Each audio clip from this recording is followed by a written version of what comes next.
Sure. I'd like to welcome everyone to today's webinar sponsored by NAHAD. My name is Catherine. I'm the Senior Manager of Communications and Programs at NAHAD. And I'd like to introduce Paul Giudice of Cometrics. He will discuss all the great things about the Distributor Performance Dashboards platform and why you should participate. Paul, whenever you're ready. All right. Good afternoon. Thanks, Catherine. Appreciate it. Vincent, is it possible to unmute folks if they do want to speak up? It's a small group, so I thought if we can open it up, that would be good. Yeah. Actually, right now, no one is muted, so if people want to speak up, they can go ahead. Okay, great. Well, good afternoon. As Catherine mentioned, my name is Paul Giudice, and I'm the CEO of Cometrics, and we're the provider of Distributor Performance Dashboards, or DPD. So we're pretty excited. This is our second year doing this, and we're just about ready to launch the 2017 survey, which goes live on April 12th. So the goal for today is really just to remind folks what DPD is, talk about what is the platform, why do we benchmark, what should we expect to get out of this? And to that end, I have a little example where we've mined some of the data to show an illustrative example from using real data from an actual NAHAD distributor member. So I'll go through that, and then I'll give a quick tour of the platform. But what we've done is open up the lines. So really, my goal here is to have you ask questions as we go, and let me know if I can help in any way. So feel free to interrupt because we're not in a room and it's hard to see you. But do speak right up.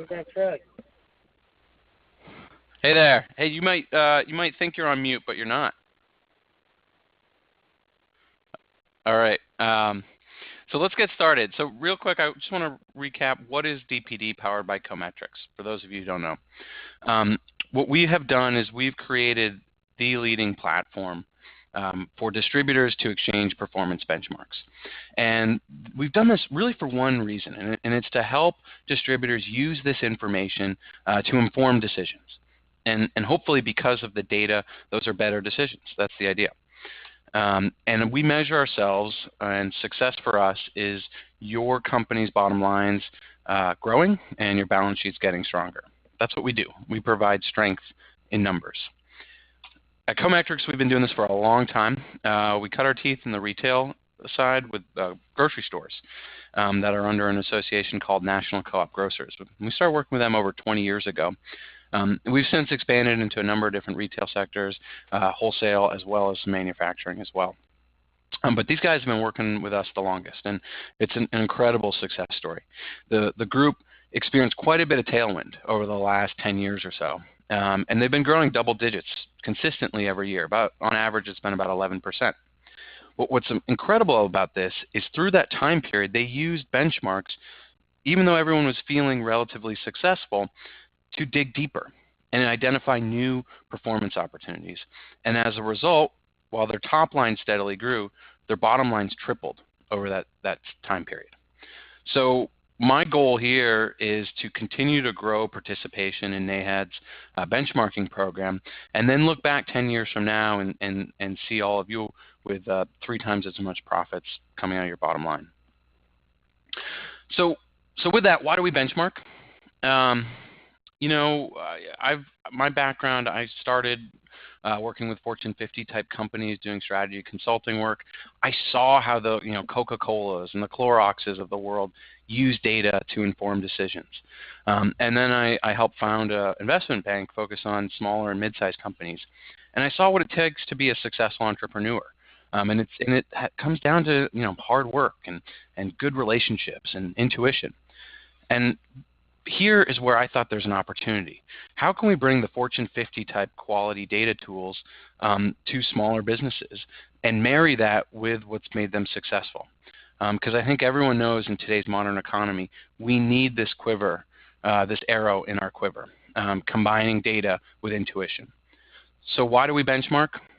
We benchmark to win. At the end of the day, that's why we benchmark. I think one of the best stories of using data to improve performance in recent history is Moneyball. And I think many of you have probably seen the movie or read the book, but the data is pretty amazing when you step back and look at it, and it continues today.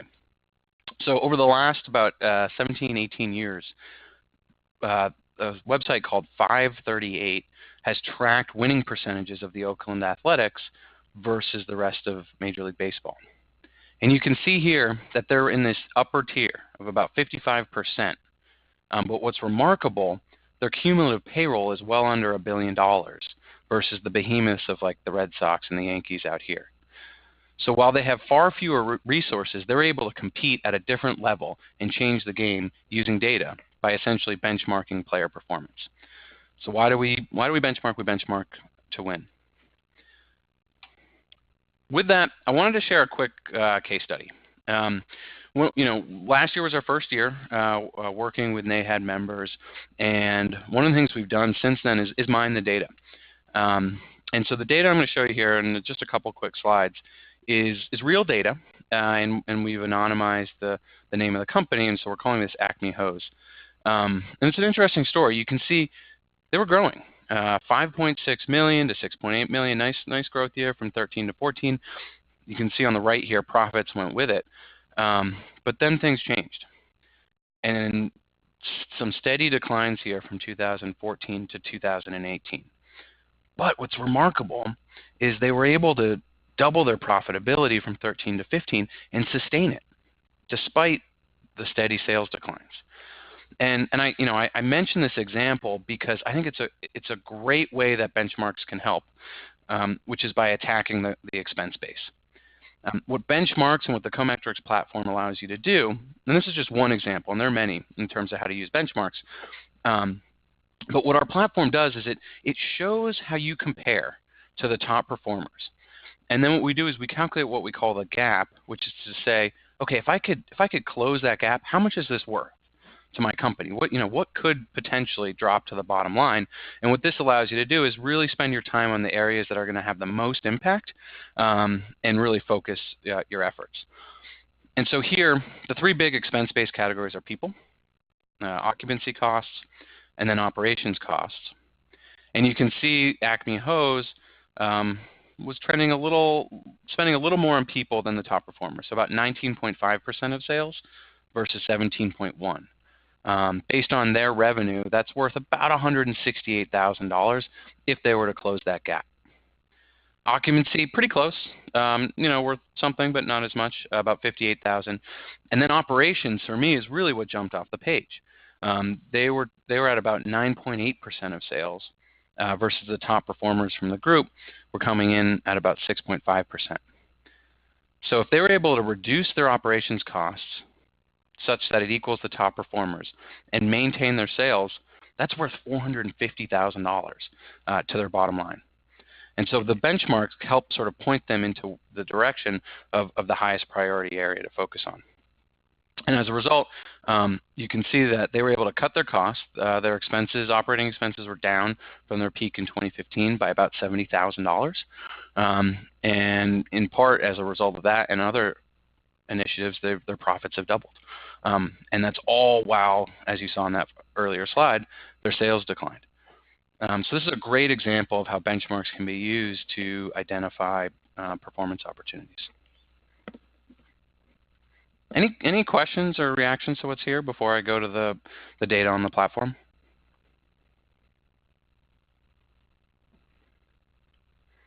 Okay, please do speak up as we go through. So one of the things I like to do is, as a sort of a data geek and an outsider, is just look at the data and make some observations. And again, I'm looking at this very objectively with no industry experience and very much as an outsider. And so your own unique experiences may be somewhat different. But what I'm seeing across NAHAD membership who participated, I'm seeing about 4 out of 5 had a harder year in 2016. So we're seeing sales declines 15 over 16. And this is on the the survey that we launched last year. So we'll get updated results very soon. Part of that sales growth really slowed, and as you might expect, profits are also down. And so what the benchmarks point out is that the profit margin between sort of what we call a typical performer and a top performer is about 3 percentage points. And for the average NAHAD distributor, that's worth about $350,000. And so for me, that's a number, I like to think of, if using benchmarks, each member can close some or all of that gap, across NAHAD membership, there's millions of dollars of profit opportunity on the table using benchmarks. So with that, let me show you how I made some of those observations. And what I'm going to do is flip over to a quick demonstration of the platform so you can experience it. The way that this works is you have the opportunity to fill in data in an Excel-based survey. And the survey looks like this. And there's 3 input tabs. Zoom in a little bit. But it's pretty easy. There's a balance sheet. There's an income statement. And then there's an operations tab. And I'm told if you have your data mostly in front of you, this takes about an hour to complete per year. And so you can complete that for 2013, 14, 15, and 16. And then starting on April 12th, in a couple weeks, we'll be releasing the 2017 survey. So you can release your fiscal year 2017 data as well. That data goes onto our platform. And what we do with it is we produce 3 reports. The first is what we call co-score. The second is a benchmarking report. And the third is a trends report. Now, the design of these reports is such that we start with the widest lens and then we drill down. So co-score has that widest lens that's looking across membership. Benchmarking goes a little deeper. It compares your performance relative to the group. And then trends shows you just your data. It's the narrowest view. And we warehouse your data year over year. So as we continue this, we'll tack on many years of data, and I can show you what that looks like. We've been doing this a long time. We've been doing this for over 20 years, and we know how sensitive this data is. And so we take every effort possible to protect it. All of your data is entered in Excel and uploaded to our secure website, where we host it in a crypted data center.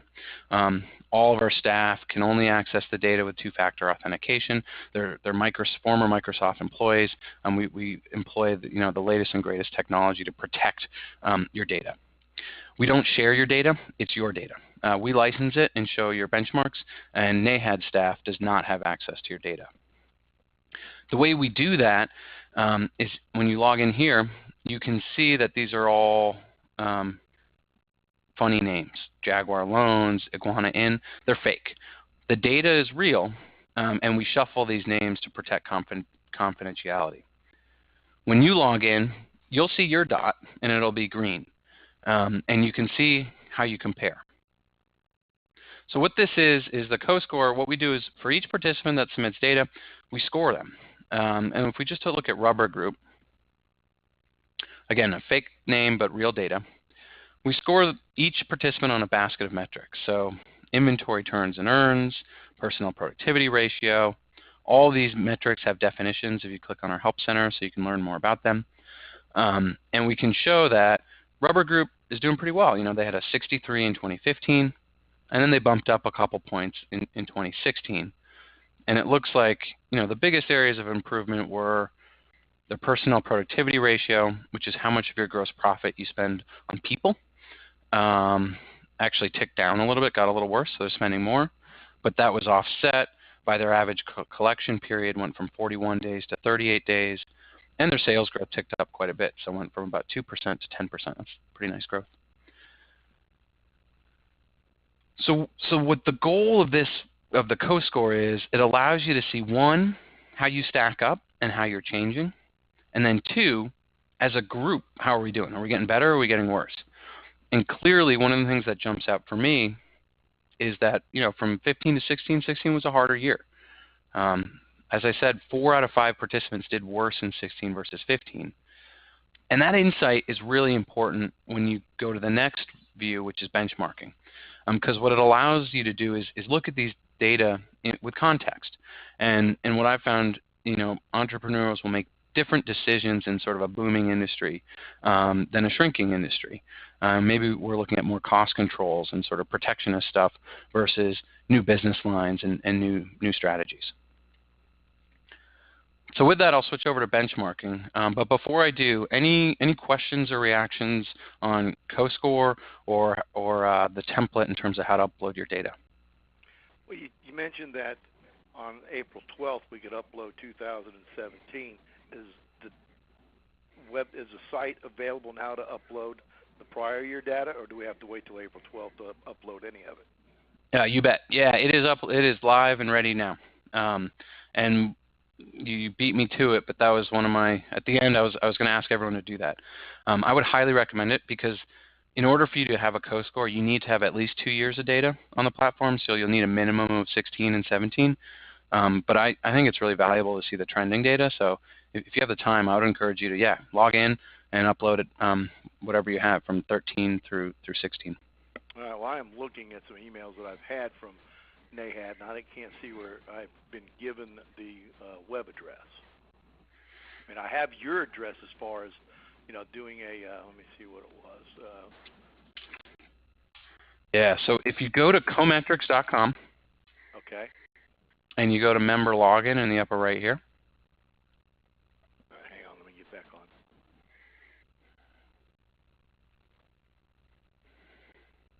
Well, I'm already logged in, but it will, when you click on member login, that's where you enter your username and password.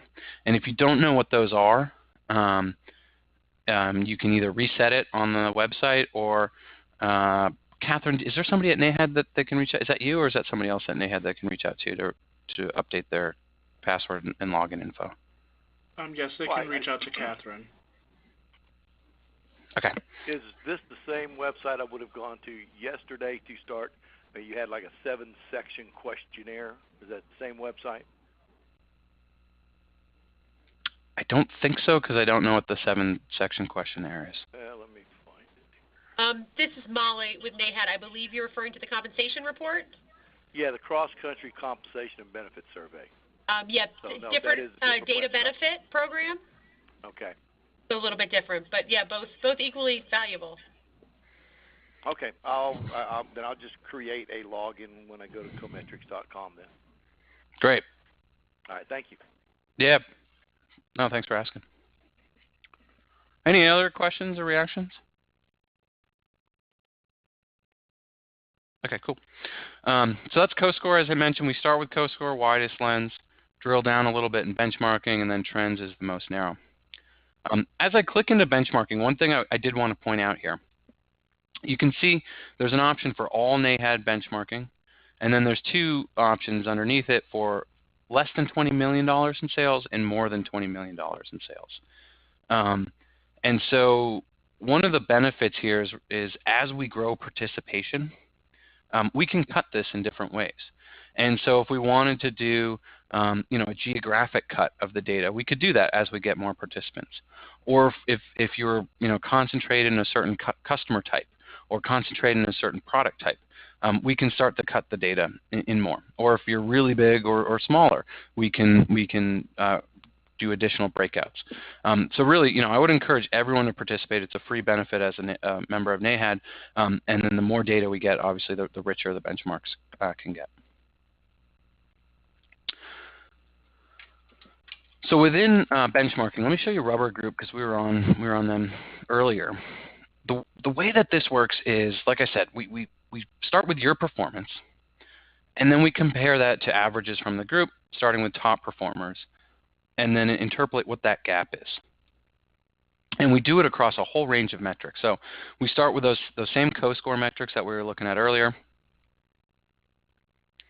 We then have a number of operating metrics, so number of customers, sales per customer, gross profit, order metrics like sales per order, gross profit per order. These can be really insightful. Sales per order line, gross profit per order line. It's very interesting. I found the folks that maximize this metric tend to outperform gross profit per order line.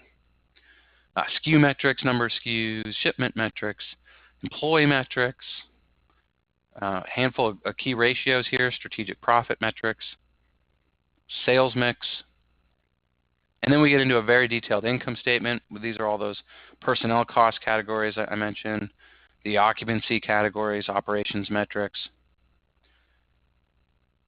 Then we get into drivers of the balance sheet, so asset efficiency, liquidity, and then the balance sheet itself.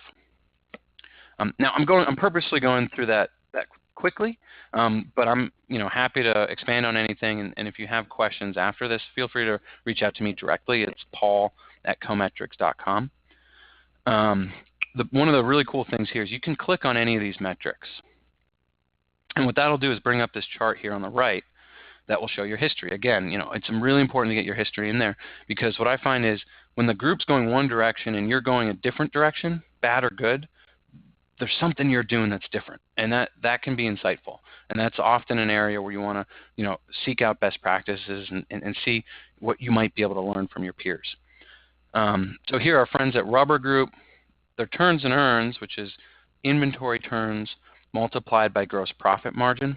So if you turn your inventory 4 times a year and you've got a 25% gross profit margin, you're looking at about 1.0 turns and earns. They've been pretty flat. Interestingly, the top performers in the group have steadily grown that on average, and they're getting up to about two times turns times earns. So this might be an opportunity, and what I would recommend is kind of unpacking what's driving that. Is it a margin thing? Is it an inventory thing? Is it product? Is it pricing? And that what the benchmarking does is really show you where to shine the light and suggest areas for further research. Any questions on benchmarking before I move over to trends?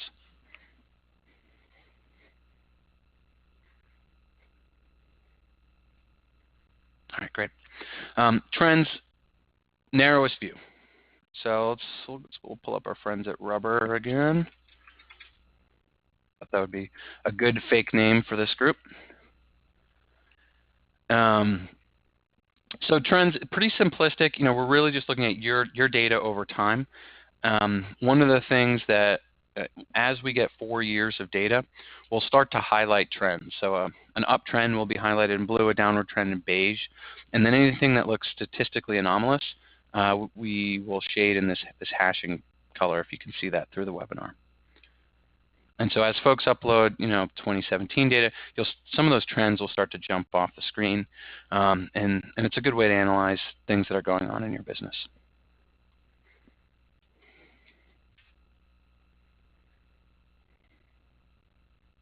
All right, any questions on CoScore, benchmarking trends, the process?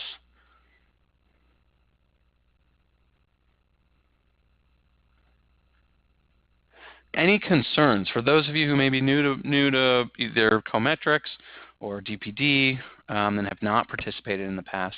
Are there any concerns you have with sharing the information and going through the process?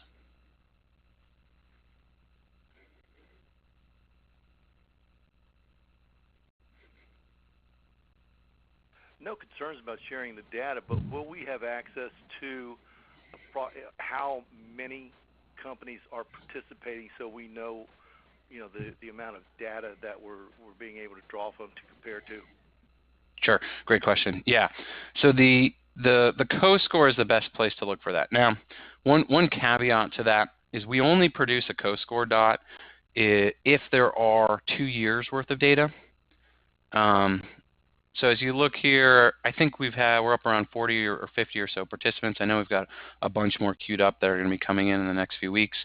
You can see some folks, will only participate in 216 or 15, so you won't get a sense of their dot here. But if you wanted to just get a quick sense of how many folks have 2 years worth of data in, you can click on this list view, and you'll see it's a couple dozen here.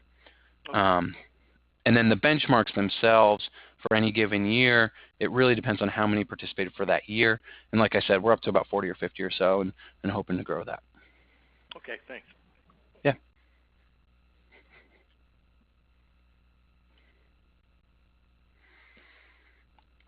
And in the CoScore, you can also see, say you're more than $20 million and you want to get a sense of how many are in that group. It's obviously a smaller group because we're cutting the data. But this will give you a sense of how those what we call cohorts break down as well.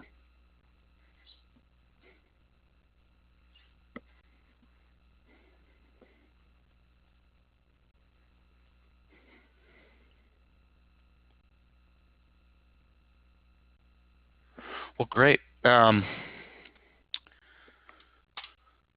So I've said this a couple times, but to repeat myself, really my ask is reach out to me with any questions or concerns you have. If you don't know your login password, please feel free to reach out to Catherine at NAHAD.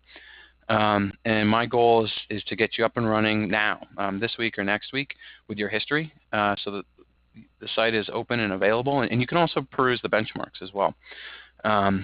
And so upload your 14 through 16 data in the next couple of weeks, and then on April 12th, we'll be launching the 2017 survey.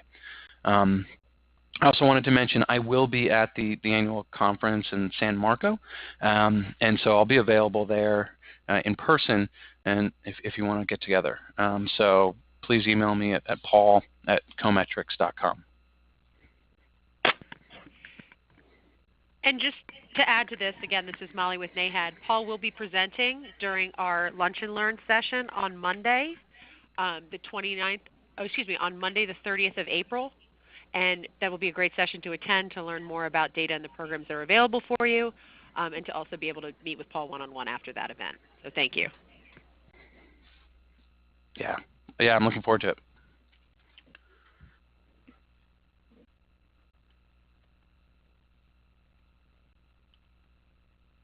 All right.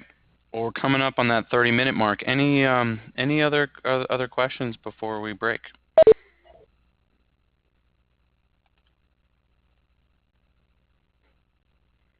All right. Well, thank you all for your time today. I really appreciate it.